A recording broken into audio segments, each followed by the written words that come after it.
നമ്മൾ എന്ത് പണി ചെയ്യുകയാണെന്നുണ്ടെങ്കിലും മുഹമ്മദിന് അതേപോലെ നമ്മൾ ചെയ്യുന്ന എല്ലാ പണികളും അവനക്കും ചെയ്തുകൊണ്ടിരിക്കണം. അപ്പോൾ ഇന്ന് നമ്മുടെ വലിയ കോഴിക്കോട് എല്ലാവർക്കും ഒത്തിരി ഇഷ്ടമായി എന്ന് അറിഞ്ഞു. കാരണം ഒരുപാട് പേര് കമൻറ്റ് ചെയ്തിട്ടുണ്ട്, ഒരുപാട് പേര് അതിൽ മിസ്റ്റേക്കുകളൊക്കെ ചൂണ്ടിക്കാണിച്ചിരുന്നു.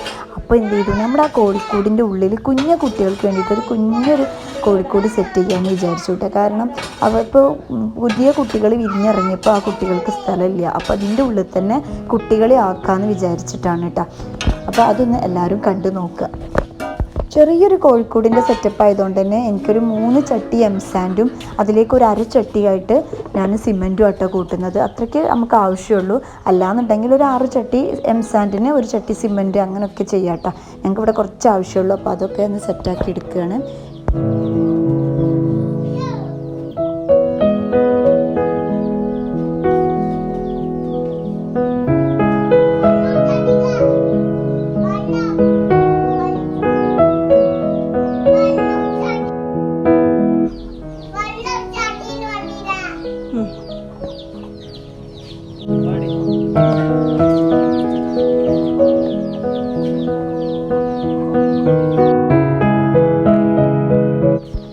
ഇപ്പോൾ ഇതാ ഈ കൂട്ടിൽ ഇപ്പോൾ ഈ കാണിക്കുന്നതാട്ടോ വിരിഞ്ഞിറങ്ങിയിട്ടുള്ള കുട്ടികൾ. അതൊരു 15 ദിവസമൊക്കെ ആയിട്ടുണ്ടാവും വിരിഞ്ഞിട്ട്. അപ്പോൾ അതിനെ നമ്മൾ മറ്റേ കൂട്ടിലേക്ക്, വലിയ കൂട്ടിലേക്ക് ചെറിയൊരു കോഴിക്കൂട് ഉണ്ടാക്കിയിട്ട് ഒരു നിലത്ത് മണ്ണ് തന്നെ ആയിങ്ങാണ്ടുള്ളൊരു ചെറിയ കോഴിക്കോടിൻ്റെ ഒരു സെറ്റപ്പ് ഉണ്ടാക്കിയിട്ട് അതിലേക്ക് മാറ്റാമെന്നാണ് വിചാരിക്കുന്നത്. കാരണം ഇതിൻ്റെ അടുത്ത് തന്നെ നമുക്ക് വേറെ കോഴിക്ക് അട വെക്കാനുണ്ട്. അതുകൊണ്ട് തന്നെയാണ് കേട്ടോ ഇതിനെ ഇവിടെ നിന്ന് മാറ്റുന്നത്. കാരണം അവർക്ക് ആ ഇരുമ്പിൻ്റെ കൂടിനേക്കാളും ഇഷ്ടം അങ്ങനെ മണ്ണിലൊക്കെ ഇങ്ങനെ ഓടിക്കളിച്ചിട്ടും അങ്ങനെ കുറച്ചും കൂടി ഒരു സ്പേസിൽ കളിക്കാനൊക്കെ ആയിരിക്കും. അപ്പോൾ നമ്മൾ അതിനുള്ള മുട്ട വെക്കുകയാണ്. ഇതാ ഞങ്ങൾ വീട്ടിൽ തന്നെ ഉണ്ടായിരുന്ന ഒരു ചെറിയൊരു വട്ടത്തിൻ്റെ പാത്രമായിട്ടോ, നമുക്ക് ഏത് പാത്രങ്ങളും എടുക്കാം. എന്നാൽ തൊട്ടിപ്പാത്രം അങ്ങനെ എന്തെങ്കിലും ഒരു പ്ലാസ്റ്റിക്കിൻ്റെ പാത്രമോ അങ്ങനെ എന്തെങ്കിലും എടുക്കാം. ഇവിടെ ഉണ്ടായിരുന്ന പാത്രത്തിൽ ഇതാ നമ്മളങ്ങനെ കണക്കാക്കിയിട്ടൊന്നും മുട്ട വെക്കില്ല. എന്തായാലും 12, 13, 14 അത്ര മുട്ട വെക്കൂട്ടെ. കാരണം ചില മുട്ടകൾ 2 3 ഒക്കെ ചിലപ്പം വിരിയാതിരിക്കും. അപ്പോൾ എന്ത് ചെയ്യും, നമ്മൾ കുറച്ച് കൂടുതൽ മുട്ട വെക്കാറുണ്ട് കേട്ടോ. അപ്പോൾ നമ്മളിതാ ഈ കൂട്ടിലാണ് കൂടുതലും അട വെക്കാൻ ഉപയോഗിക്കുന്നത്. ഈ കൂടാണ് കേട്ടോ. അപ്പോൾ ഇനി ഇത് വിരിഞ്ഞിറങ്ങുമ്പോഴേക്കും മറ്റു കുട്ടികൾ കുറച്ചായിട്ടുണ്ടായിരിക്കും. അടിയിൽ പറഞ്ഞേ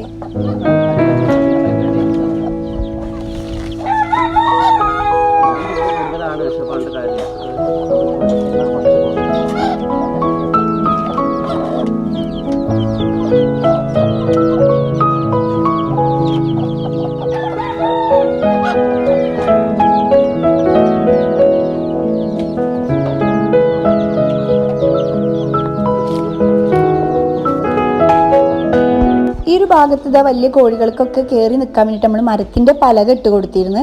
ഇവിടെയാണ് നമ്മൾ കുഞ്ഞു കുട്ടികൾക്ക് വേണ്ടിയിട്ട് ചെറിയൊരു കോഴിക്കൂട് ഉണ്ടാക്കാമെന്ന് വിചാരിക്കുന്നത്. അപ്പോൾ ഇതൊക്കെ ആദ്യം എടുത്ത് ഒഴിവാക്കിയിട്ട് വേണം അവിടെ ചെറുതായിട്ടൊന്ന് പടുത്തെടുക്കാനൊക്കെ വേണ്ടിയിട്ട് താബൂക്ക് വെച്ചിട്ടിട്ടാണ്. ഇവിടെ നമ്മൾ മുട്ടയിടാനൊക്കെ വേണ്ടിയിട്ട് ഇങ്ങനെ ഒരു സ്ഥലമൊക്കെ ഉണ്ടായിരുന്നു. അപ്പോൾ അത് മാറ്റിയിട്ട് നമ്മൾ അവിടെ ചെറുതായിട്ട് ഇങ്ങനെ നീളത്തിൽ കോഴിക്കുട്ടികൾക്ക് ഓടിക്കളിക്കാൻ പറ്റുന്ന രീതിയിൽ ആക്കി മാറ്റുക കേട്ടോ. നമ്മളവിടെ ഒന്നും ചെയ്തിട്ടുണ്ടായിരുന്നില്ല, ജസ്റ്റ് മരത്തിൻ്റെ പലക ഇങ്ങനെ വെച്ച് കൊടുത്തിട്ടുണ്ടായിരുന്നുള്ളൂ. അതൊക്കെ എടുത്ത് മാറ്റിയതിന് ശേഷം അവിടെ താബൂക്ക് വെച്ചിട്ട് ഇങ്ങനെ കെട്ടിക്കൊടുത്തു. ഡോറിൻ്റെ സ്ഥലം ഇങ്ങനെ വെച്ചും ചെയ്തു കേട്ടോ.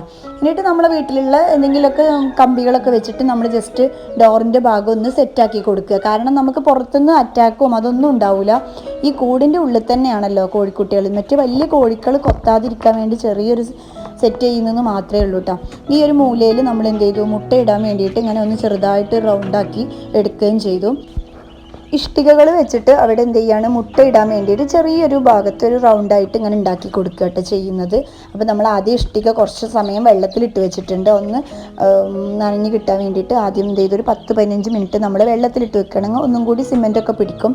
അപ്പോൾ അതൊക്കെ ചെയ്തിട്ടുണ്ട്. ഇനി എന്ത് ചെയ്യാണ്, അവിടെ മുട്ട ഇടാൻ വേണ്ടിയിട്ട് റൗണ്ടായിട്ട് പടുത്തെടുക്കുകയാണ് കേട്ടോ.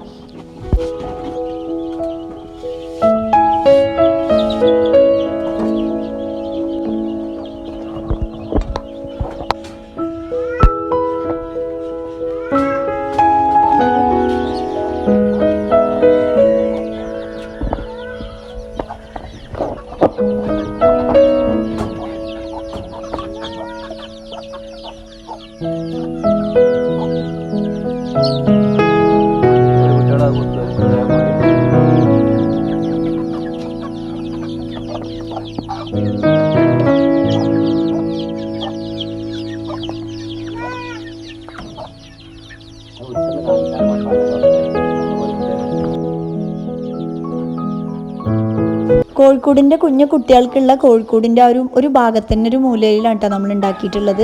അതൊക്കെ റെഡി ആയിട്ടുണ്ട്. ഇതാ ഈ ഒരു ഭാഗത്ത് ഇങ്ങനെ താബൂക്കൊണ്ട് പടുത്തിട്ട് പിന്നെ നമ്മൾ നെറ്റ് കൊടുത്തിട്ടുണ്ട്. ഇങ്ങനെ മുട്ട ഇടാൻ വേണ്ടി ഇവിടെ ഇങ്ങനെ ഉണ്ടാക്കിയിട്ടുണ്ട് കേട്ടോ.